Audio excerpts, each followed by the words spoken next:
नमस्कार, प्रारंभ पर आप सभी का स्वागत है। मैं अवनीश। आज का महाकुंभ अपडेट। जैसा कि आप जानते हैं कि जिस दिन से मौनी अमावस्या वाली वो दुर्घटना हुई है, तब से हम प्रारंभ के इस मंच पर आपको छोटे वीडियो के माध्यम से प्रतिदिन महाकुंभ का अपडेट देते हैं। न सिर्फ महाकुंभ मेला क्षेत्र का अपडेट देते हैं, बल्कि आपको प्रयागराज शहर की भी स्थिति बताते हैं। क्या स्थितियां हैं आज की प्रयागराज में? जबकि आप ये कह सकते हैं कि जो एक राजसी स्नान हमारा होता है, जो अमृत स्नान होता है अखाड़ों का, वो आज वसंत पंचमी का अंतिम स्नान है। इसके बाद धीरे-धीरे अखाड़े जो हैं, हमारे साधु संत, हमारे सन्यासी, ये महाकुंभ से विदा होने लगते हैं, यानी इनकी विदाई होनी शुरू हो जाती है। तो ये राजसी स्नान में से अंतिम स्नान है। आप सभी को वसंत पंचमी की बहुत-बहुत शुभकामनाएँ। महाकुंभ का मेला क्षेत्र पूरी तरह से सामान्य है। जब मैं कह रहा हूं कि पूरी तरह से सामान्य है, तो इसका ये अर्थ नहीं है कि मेला क्षेत्र खाली हो गया है। तीर्थयात्री जितनी संख्या में आ रहे हैं, उतनी ही संख्या में अपना स्नान करके और वापस जा भी रहे हैं। यानी रेला तांता टूटा नहीं है। लेकिन मौनी अमावस्या के उस दुर्घटना के बाद से जो स्थितियां बन गई थी, क्योंकि संख्या बहुत ज्यादा थी दर्शनार्थियों की, तीर्थयात्रियों की, उसकी वजह से प्रयागराज शहर पर भी भारी दबाव आ गया था। वहां के रेलवे स्टेशन पर भी भारी दबाव आ गया था। लेकिन संतोष की बात यह है कि आज जब मैं ये वीडियो आपके सामने रख रहा हूं, प्रयागराज शहर भी बिल्कुल सामान्य है। जब मैं बिल्कुल सामान्य कह रहा हूं, तो इसका ये अर्थ नहीं है कि बिल्कुल खाली शहर है। नहीं, ऐसा नहीं है। ट्रैफिक का कंजेशन है, ट्रैफिक है। जहां-जहां प्रतिबंध लागू है, वहां-वहां गाड़ियां रोक दी जा रही हैं। मेला क्षेत्र में अभी भी जो प्राइवेट व्हीकल हैं, वो नहीं जा रहे हैं, चार पहिया वाहन नहीं जाने दिया जा रहा है। लेकिन प्रयागराज शहर में चार पहिया वाहन की एंट्री है। तो इसलिए जब इतना एक बड़ा समागम आपके शहर में हो रहा हो, तो नॉर्मल ट्रैफिक जाम वो होना ही होना है। प्रमुख स्नानों के दिन जो ट्रैफिक डाइवर्जन है, वो होना ही होना है। लेकिन अब वह जो एक स्थिति बनी हुई थी, मैंने ही अपने 3 वीडियो में आपको बताया था। मैंने बार-बार अपील किया था कि थोड़ा-सा रुक के आइए। मुझे लगता है कि हम सनातनियों ने ये जो आत्म अनुशासन है, इसको बहुत अच्छे तरीके से करना शुरू कर दिया है। अब लगभग आने और जाने वालों की संख्या बराबर हो चुकी है। चाहे वो महाकुंभ का मेला क्षेत्र हो, चाहे मेला करने के बाद, स्नान करने के बाद, महाकुंभ का क्षेत्र छोड़ने के बाद प्रयागराज में आने आकर और अपनी-अपनी सवारियां, अपने-अपने रेल या यातायात के जो भी साधन है, उनको पकड़ के अपने जगहों पर वापस जाने का। ये रेशियो अब बराबर हो गया है। घनत्व तो अभी भी इन नंबर्स बहुत ज्यादा है। लेकिन जब होता क्या है कि जब आना और जाना एक अच्छे रेशियो में मेंटेन हो जाता है, तो फिर ऐसी कोई समस्या नहीं आती। व्यवस्थाओं की बात पर हम नहीं जाएंगे, व्यवस्थाएं बिल्कुल चाक चौबंद हैं। आज राजसी स्नान, जो कि मौनी अमावस्या के दिन सांकेतिक रूप से हुआ था, अखाड़े आज अपना राजसी स्नान करेंगे। अभी उनका समय नहीं आया है, ये वीडियो मैं सुबह बना रहा हूं। लेकिन आज दिन भर, कल मध्य रात्रि से वसंत पंचमी का जो स्नान, महास्नान पर्व शुरू हुआ, वो अभी भी अबाध गति से चल रहा है। इसलिए स्वतः अनुशासन वाली बात लोगों ने आत्मसात किया है। इसके लिए लोगों को बहुत-बहुत धन्यवाद। हमारे पिछले वीडियोस में अब आ जाते हैं कुछ छोटी-छोटी टिप्स पे। हमारे पिछले वीडियोस में बहुत सारे लोगों ने इस बात से संतोष जताया कि प्रारब्ध के इन वीडियो के माध्यम से उन्हें अपने महाकुंभ के यात्रा को प्लान करने में मदद मिली है। आप सबका बहुत-बहुत धन्यवाद। उसी के साथ कुछ लोगों ने जानकारियां भी चाहिए। एक बार फिर रिपीट कर देता हूं, रहने की जानकारी मैं कल के वीडियो में भी मैंने बताया था।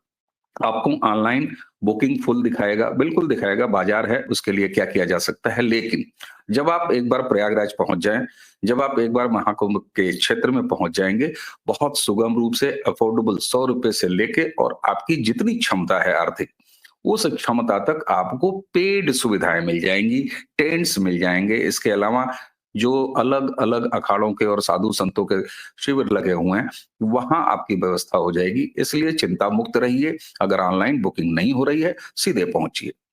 एक सवाल जो बार-बार पूछा गया वृद्धजनों की तरफ से, सीनियर सिटीजन्स की तरफ से, ऐसे लोग जो कि पैदल बहुत ज्यादा चलने में समर्थ नहीं है मेला क्षेत्र में, उन्होंने कहा कि साहब व्हील चेयर की सुविधा। जी हाँ, हर कुंभ में हर जो सेक्टर है महाकुंभ का 25 सेक्टर हैं, 25 सेक्टर में हर सेक्टर में एक से ज्यादा मेडिकल कैंप हैं। आप जहां से भी एंट्री कर रहे हैं उस सेक्टर के मेडिकल कैंप के बारे में पता करिए। पुलिस वाले जो भी सज्जन खड़े हैं उनसे पूछिए। आपको वहां पर अब बहुत सारे वॉलंटियर्स भी हैं, पहले भी थे, अभी भी हैं। अब आरएसएस के वॉलंटियर्स को भी तैनात कर दिया गया है, वो भी वहां उतर चुके हैं। आप जो भी वॉलंटियर जैसा दिखे, आधिकारिक दिखे, बेहतर हो पुलिस वाले से पूछिए।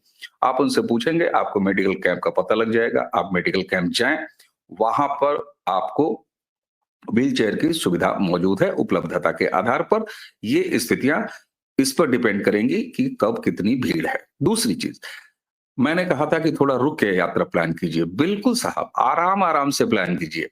आज सबसे राजसीय स्नानों में से अंतिम स्नान चल रहा है, ये बीत जाएगा। अब इसके बाद हर 1 घंटे जो आने वाले हैं आगे के, उसमें महाकुंभ का पूरा क्षेत्र रिलैक्स होता जाएगा। संतोष की बात यह है कि आपका महाकुंभ, सनातन का महापर्व, मेला क्षेत्र में भी सामान्य है, प्रयाग शहर में भी, वहां भी सामान्य है। आने और जाने का रेशियो लगभग बराबर है, इसलिए ये चमत्कारिक स्थिति आपके सामने है। लेकिन इसी सब के बीच एक बात अब धीरे धीरे मजबूत होती जा रही है कि मौनी अमावस्या के दिन जो कुछ भी घटना हुई वो सहज नहीं थी। मैं बहुत ज्यादा नहीं बता सकूंगा क्योंकि जुडिशियल इंक्वायरी ऑलरेडी चल रही है और जुडिशियल इंक्वायरी की कमेटी मेंबर्स वो प्रयागराज महाकुंभ में 2 दिनों का दौरा उन्होंने किया है। उस जांच के दौरान मैं ऐसी कुछ चीजें नहीं रखना चाहता हूं जो मेरी जानकारी में है तो जरूर, लेकिन प्रशासन अपना काम कर रहा है। एक अच्छी खासी संख्या का पहचान कर लिया गया है, उनकी पहचान हो चुकी है और सिर्फ पहचान ही नहीं हो चुकी है बल्कि वो यथा स्थान व्यवस्थित कर दिए गए हैं। आगे प्रक्रिया जैसे जैसे शुरू होगी, आज के दूसरे हम प्रयास करेंगे कि 3 बजे के लगभग एक लाइव लेके आए। तब तक हमारा राजसी स्नान अखाड़ों का वो भी संपन्न हो चुका होगा और भी ज्यादा डिटेल हमारे पास चल रहे वसंत पंचमी के इस महास्नान की आ जाएगी। उस बारे में हम फिर आपको एक लाइव के माध्यम से अपडेट करने का प्रयास करेंगे। और इस मौनी अमावस्या के दिन मैंने फिर आपको कहा, एक बार और कह रहा हूं, यह सहज घटना नहीं है, क्योंकि अब इसके सारे सबूत धीरे धीरे परत दर परत खुल रही है। प्रशासन के पास वो सब कुछ है, उत्तर प्रदेश पुलिस के पास वो सब कुछ है, पहचान की जा चुकी है। पहचानने के बाद उनकी कुछ खातिरदारी करने की भी व्यवस्था हो चुकी है। इसलिए ये स्थिति बताती है कि आज भी तो एक महास्नान है वसंत पंचमी का। मैं ही आपको पिछले 3 वीडियो में चेताता रहा कि बहुत ज्यादा दबाव है, संकट की स्थिति है, लेकिन आज मैं ही आपसे कह रहा हूं कि सब कुछ सामान्य है, बिल्कुल सहज है, कोई परेशानी नहीं है। इसलिए महाकुंभ का कार्यक्रम बनाइए, आराम आराम से आइए, धीरे धीरे से आइए और जब पहुंच जाइए प्रयागराज तो भी भागा दौड़ी मत करिए। जब महाकुंभ पहुंच जाइए तो गंगा जी के पास जाने की या यमुना मैया के पास जाने की भागा दौड़ी मत कीजिए। और एक बात अंतिम, हाथ जोड़ के, पूरा प्रयागराज त्रिवेणी है, पूरा महाकुंभ का क्षेत्र त्रिवेणी है, इसलिए हमें त्रिवेणी पर ही स्नान करना है, हमें उस त्रिकोण को ही छूना है। इसकी जिद मत पालिए। और मुझे लग रहा है आप सबको भी भरोसा होना चाहिए कि हम सनातनियों की इस जिद में कमी आई है। इसलिए मैंने कहा कि हमारा आत्मा अनुशासन हमारे सनातन के इस महापर्व को किस सुचारू रूप से चला रहा है। एक बार फिर आप सभी को वसंत पंचमी यानी महाकुंभ के अंतिम राजसी स्नान, हमारे साधु संतों के राजसी स्नान की आप सबको बहुत बहुत बधाई। आज के इस स्नान पर्व के बाद अखाड़े, साधु सन्यासी, हमारे नागा सन्यासी एक बार फिर अपने अपने स्थानों की तरफ जाना प्रारंभ कर देंगे। तो कुंभ जरूर आइए, महाकुंभ जरूर आइए। अगला अपडेट हम प्रयास करेंगे आपको 3 बजे के आसपास देने की। इसी के साथ मुझे आज्ञा दीजिए। नमस्कार।